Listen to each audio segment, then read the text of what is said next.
Alright guys, so today we are going to be doing a review for Fort Solis. Now I just completed this game this morning. I started it last night actually, the day it came out, and completed it this morning. It took me about 3 hours and 5 minutes in total, and it cost €30 here in Ireland. I imagine $30 in the US, or the equivalent of that wherever you are. Sometimes there's a little bit of a change based on where you are. Like Australia have to pay more for games sometimes. But anyway, that shite aside, let's get into the review for Fort Solis. This is definitely not going to be a game for everyone. I think €30 is a good price because, you know, it's definitely not the longest game in the world, and there's not much replay value in it. There's no replay value in it unless you want to just play the game again to see the game again. So yeah, it's a fair price that it's only €30. Definitely they couldn't have done like 40 or 60. I think they would have been pushing it there. But yeah, as I said, it's not going to be a game for everyone, but for someone like me who likes these walking sim type games like The Vanishing of Ethan Carter and Everybody's Gone to the Rapture, I think it's a great option. Now this game is a little bit more cinematic than those games, but it's pretty similar in its premise. The game begins with you, aka Jack Leary, who's voiced by Roger Clark, and your partner, Jessica Appleton, braving a storm to try and fix a power line when you get a distress call from, well, you guessed it, Fort Solis. You then end up heading over to that location, and without spoiling too much here, it turns into a little bit almost of a murder mystery game. So let's dive into the review using the 7 Ps method. I use playing, the plot, the people, the places, the picture, the fun, aka the music, the sound, the audio, and then the pop as well, / wow factor there on that one as well. So let's jump in and start with the playing. Now obviously, since I class this as a walking sim, there's not a whole lot to talk about in the gameplay department. It's mainly QTEs for the few combat and climbing sections, but there's also a few interesting little pick-locking mechanics as well, where you're overriding doors, stuff like that. But other than that, it's mainly just walking around the facility and trying to find the next place to go while learning more about the story. Now, I will say the only thing that really bothered me about this game, as someone who likes these type of games, by the way, is just how slow you move. So it's so slow, especially in open world sections. Like when you kind of go out into the world, it's like, I just want to go a little bit quicker if you're trying to explore a decent sized area. It's not like there's that many instances of this in the game, but it was still just a little bit of a nuisance. And I completely get why they did this, by the way, what they were trying to do, as it definitely does work in certain scenarios. They were trying to raise tension levels and build it up in the right way, which, yeah, like I said, it does work in certain parts, but others I was just like, I wish I could just go like a tiny bit faster maybe. But yeah, that's about it for the gameplay. So let's get into the plot. As I said, not going to be too much there,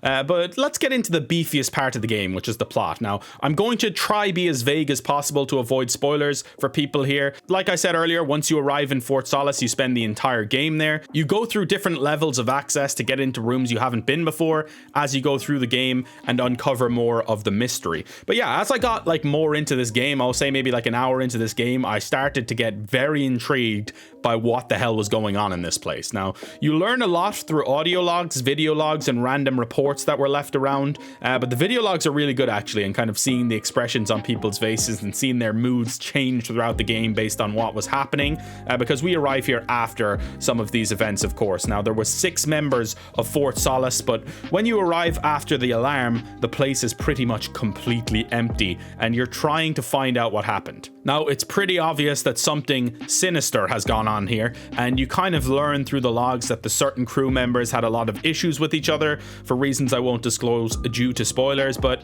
about halfway through the game, it does change from this narrative, intriguing thriller basically into a horror game pretty much. Now, it was a turn I wasn't expecting really, but I think it worked really well for the game, and it was a necessary shakeup, and the brilliant performance from Troy Baker in particular made the plot that much better. So yeah, I could definitely go a lot more in depth talking about the plot, but to avoid spoilers, I'll just finish up by saying I feel like the plot is really solid and enjoyable, but the ending definitely just left me wanting a little bit more information. I had a lot of unanswered questions, but I think it's kind of left like that almost intentionally. And, you know, a lot of movies do that. A lot of games, kind of narrative games, do that. But I don't know. There was just something in me that wanted a little bit more there. So now let's discuss the people, aka the characters. So the people in this game is what makes it, in my opinion. Now, the relationship between Jack Leary and Jessica is really enjoyable. You'll kind of start off the game and you can check your logs, and you have a log with Jessica and Jack, just basically talking about how they were going to go for a beer together in the rec room, and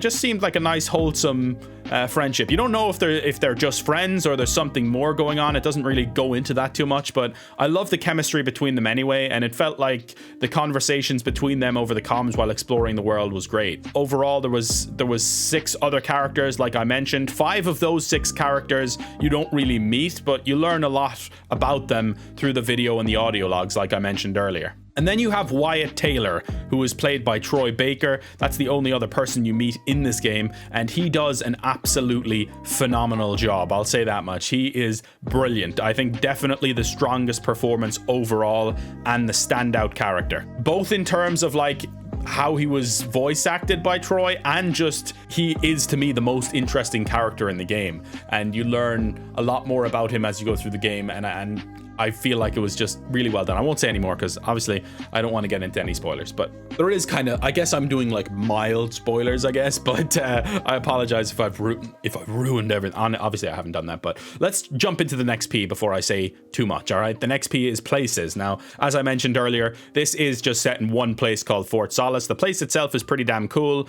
It's like an old school space station, at least to Jack and the other characters. It's an old school space station. They're talking about how it's a classic, but it seems pretty high tech from everything I've seen. As I said, you do kind of uncover more of Fort Solace as you get access levels. There's 5 different access levels. You'll find like some of the access levels is just access to an extra room or 2, but you kind of do go back through it in this Metroidvania style, I guess. Now, there's a lot of charm in Fort Solace, I think. Like, there's the pool and the poker table in the rec room I thought was awesome, and it kind of just like have a little bit of a feel of a community there, which I liked. And you actually can walk up to the pool table and just hit a pool shot as Jack and just go, oh, still got it, as you pop one in there, which I think is really cool. You can interact with a lot of the stuff that you're seeing there. So overall, Fort Solace is a cool place, but there's not really too much to talk about as it is just that one area. Now let's jump in to the picture/performance. So we're going to talk about the graphics and the frame rate and stuff like that. So right off the rip,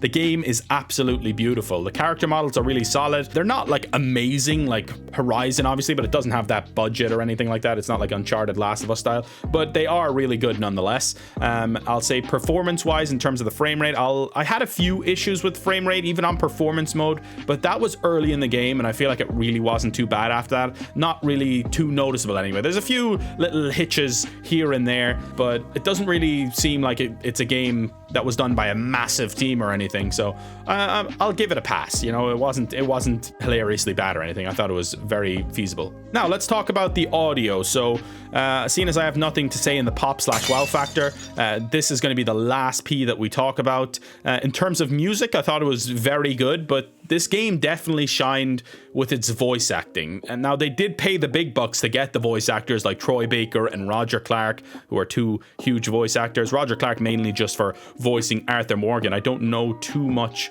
else that he's done really, but Troy Baker obviously is one of the biggest voice actors in gaming. But I think it definitely paid off. Jack Leary's character, voiced by Roger Clark, was really well done and kind of had like this lackadaisical approach to life. But overall, he was a very warm and fun character. And as I said earlier, he matched up really well with Jessica Appleton. Now, Troy Baker, as mentioned earlier, just did an absolutely phenomenal job voicing Wyatt Clark, and he really poured his emotions into the character really well. The way he switches the character's mood and voice acting with how the character evolved throughout the story was absolutely brilliant in my opinion. And also, speaking of Jessica from before and how she linked up really well with Jack Leary, but also Julia Brown, who was Jessica Appleton's voice actress, did actually really, really well. Now, she will no doubt not be as famous or well known in the gaming sphere as Roger Clark or Troy Baker, but I think she absolutely held her own with them and did a great job personally. So yeah,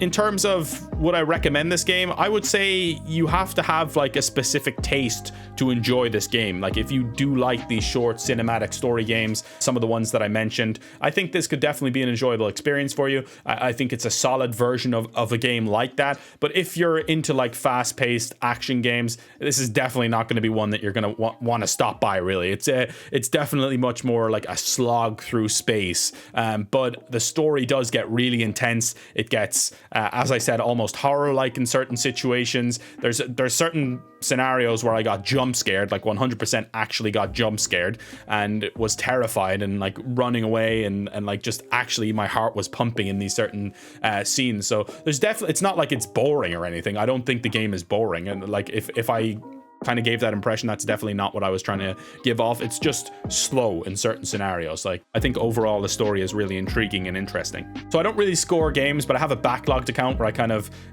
rate every game after I play it. Like I don't score games in reviews generally, but I gave this 3.5 stars out of 5 on this backlogged site. So if you're looking for a reference, and that is a decent kind of return for a game like this, I suppose. So yeah, thank you all for watching the review. If you want to see more reviews like this, please do drop a like and I will do them for you. If I have any constructive criticism on how I can improve these reviews, I'm still fairly new to them, I'll say, and I haven't done too many reviews before.